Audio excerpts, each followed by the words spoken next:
ಇವತ್ತು ನಿಮಗೆಲ್ಲ ನಮ್ಮ ಪೇರೆಂಟ್ಸ್ ಆಲ್ಬಮ್ನ ತೋರಿಸ್ಕೊಡ್ತೀನಿ ಬನ್ನಿ.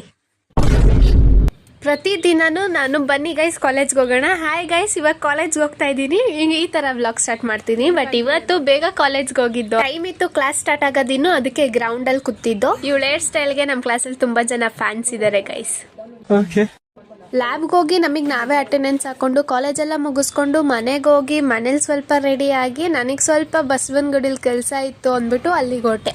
ಬಸವನಗುಡಿ ಕಡಲೆಕಾಯಿ ಪರ್ಸೆ ಇದ್ದಾಗ ಹೆಂಗಿರುತ್ತೆ, ಬಟ್ ಇವಾಗ ನೋಡಿ ಹೆಂಗಿದೆ ಅಂತ. ಈ ರೋಡು ಅಂತ ಕಂಡುಹಿಡಿಯೋಕ್ಕೆ ಆಗಲ್ಲ ಕಡಲೆಕಾಯಿ ಪರ್ಸೆಲಿ. BMS ಕಾಲೇಜ್ ಹತ್ರ ಹೋಗ್ಬೇಕಿತ್ತು, ಅಲ್ಲಿಗೆ ಹೋಗಿದ್ದೆ. ಅಲ್ಲಿ ಕೆಲಸ ಮುಗಿಸ್ಕೊಂಡು ವಾಪಸ್ ಮನೆಗೆ ಬಂದು ನಮ್ಮ ಅಪ್ಪ ಅಮ್ಮನ ಆಲ್ಬಮ್ ನೋಡ್ತಾ ಇದ್ದೀನಿ. ನಿಜವಾಗ್ಲೂ ಅವ್ರು ಅವಾಗ ಎಷ್ಟು ಚೆನ್ನಾಗಿದ್ರು ಅಂದರೆ ನಾವಿವಾಗ ಅಷ್ಟು ಚೆನ್ನಾಗಿಲ್ಲ, ಹಂಗಿದ್ದಾರೆ ಅವರು. ನೀನು ನೋಡಿ ಹೆಂಗಿದ್ಯಾ. ನಮ್ಮಮ್ಮ ಅಂತೂ ಇವಾಗಲೂ ಕೂಡ ಹಂಗೆ ಇದ್ದಾರೆ. ಅವಾಗಿನ ಫೋಟೋಸ್ ಎಲ್ಲ ನೋಡ್ತಿದ್ರೆ ನಮಗೆ ಗೊತ್ತಿಲ್ದಂಗೆ ನಗು ಬರ್ತಾ ಇರುತ್ತೆ. ಇಲ್ಲಿ ನೋಡಿ ನಮ್ಮ ಅಜ್ಜಿ ತಾತನ ತೋರಿಸ್ತಾ ಇದೆ ನಮ್ಮ ಅಮ್ಮಂಗೆ. ಇಲ್ಲಿ ತಾತ ಇಲ್ಲಿ 3 ಆಳು ಇದ್ದವ್ರೆ ಕಣ್ಣೆ ನೋಡಿ.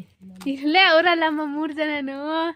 ನಮ್ಮಮ್ಮ 3 ಜನನು ಇರೋದನ್ನ ತೋರ್ಸು ಅಂತ ಹೇಳ್ತಾ ಇದ್ರು. ನಮ್ಮ ತಾತಂಗೆ 2 ಹೆಂಡ್ತಿರು, ಇವರು ನಮ್ಮಮ್ಮನ ಫ್ರೆಂಡ್ಸ್. ಅದೇ ನಾವು ಊರ್ಗ್ ಹೋಗಿದ್ದಾಗ ವ್ಲಾಗಲ್ಲಿ ಹಾಕಿದ್ದೆ ಅವ್ರ ಫ್ರೆಂಡ್ಶಿಪ್ ಹೇಗಿದೆ ಈಗ್ಲೂ ಕೂಡ ಅಂತ.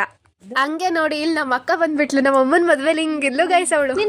ಮತ್ತೆ ನನ್ನ ಚೈಲ್ಡ್ಹುಡ್ ಅಲ್ಲಿ ನಾನು ಹಿಂಗಿದ್ದೆ, ಯಾವ್ದೇ ಸ್ಪೋರ್ಟ್ಸ್ ಅಲ್ಲಾದ್ರೂ ನನ್ ಗೆಲ್ಬೇಕು ಅನ್ನೋದು ನನಗಿತ್ತು ಗೈಸ್.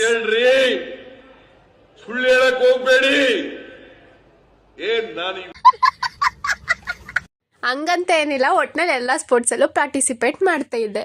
ಇವರೆಲ್ಲ ನನ್ನ ಕ್ಲಾಸ್ಮೇಟ್ಸು. ಇವಾಗ ಸ್ವಲ್ಪ ಜನ ಹುಡುಗರು ಸಿಗ್ತಾರೆ, ಆದ್ರೆ ಹುಡುಗಿರ್ ಮಾತ್ರ ಕಣ್ಣಿಗೆ ಕಾಣಿಸಲ್ಲ ಅಷ್ಟೇ ಗೈಸ್. ಇವತ್ತಿಗೆ ನನ್ನ ಚೈಲ್ಡ್ಹುಡ್ ಹೀಗಿತ್ತು. ಸೊ ನಿಮ್ಮ ಚೈಲ್ಡ್ಹುಡ್ ಹೇಗಿತ್ತು ಅಂತ ನನ್ನ ಜೊತೆ ಶೇರ್ ಮಾಡ್ಕೋಬೇಕು ಅಂತ ಅನ್ಸಿದ್ರೆ ಕಮೆಂಟಲ್ಲಿ ಕಮೆಂಟ್ ಮಾಡಿ. Love you all, bye.